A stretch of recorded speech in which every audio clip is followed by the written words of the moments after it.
Ladies and gentlemen, and horses, as of today, February 21st of 2023, the time I'm gonna be posting this video, Kirara Fantasia will be shutting down a week from now. And if you're like me from 6 months ago, you're probably asking, what the hell is Kirara Fantasia? Well, I'll get into it in a little bit, but first I kinda just want to start off with how I even know this game. You see, because Kirara Fantasia is a gacha game, right?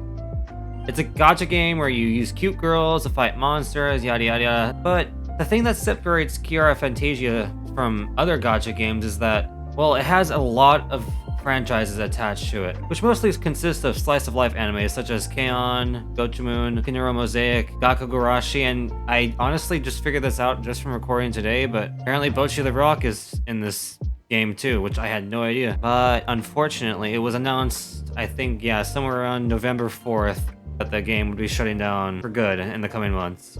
So what exactly happened? Well, it's hard to find anything on the reason why, especially because the game is only in Japanese and has no official English dub, so the lack of resources online, well, actually that kind of explains exactly the reason why the game is shutting down. It wasn't exactly bringing in like thousands of players or making its money back, even with like the pure existence of whales. The game just honestly wasn't doing well in terms of money. That's at least what I can make out of it. But you know, this kind of raises the question.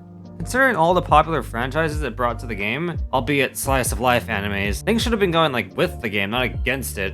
But with as little knowledge as I have, the best I can give you is this. The game just cannot bring anything new to the table. I mean, there are plenty of gacha games out there that do the same thing and more. And I mean like millions of gacha games out there that are thriving so much more than this game ever could, sadly. Another problem may be that most people, especially in the West, didn't even know this game existed, like me, up until, like I said, like 6 months ago.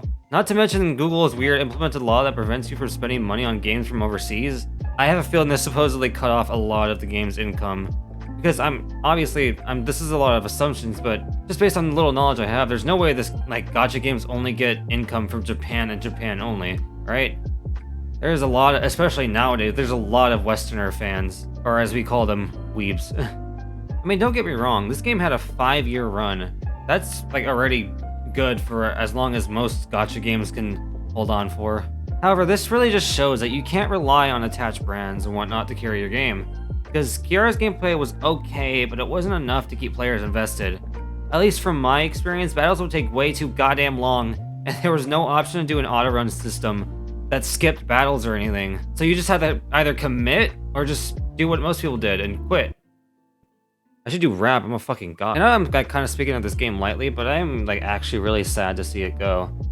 Because although I didn't understand the story and whatnot and what the characters were saying because I don't speak Japanese, I could tell that like just a lot of love were put into the voice lines. Like a lot of the characters' personalities really show with this game. It's a shame that all this is never going to be put to use again, especially with all the designs and whatnot. There are like I think each character has like 4 variations.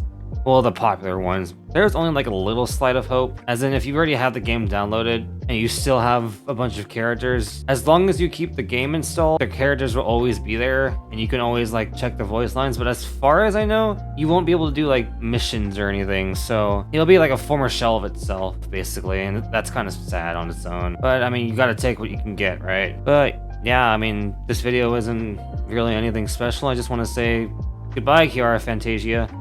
And to all other 4 people who played this game, I think if there's any message you can take from this, it's to always cherish the things you love spending time with, especially when it comes to live service games, because you never know when the plug will be pulled.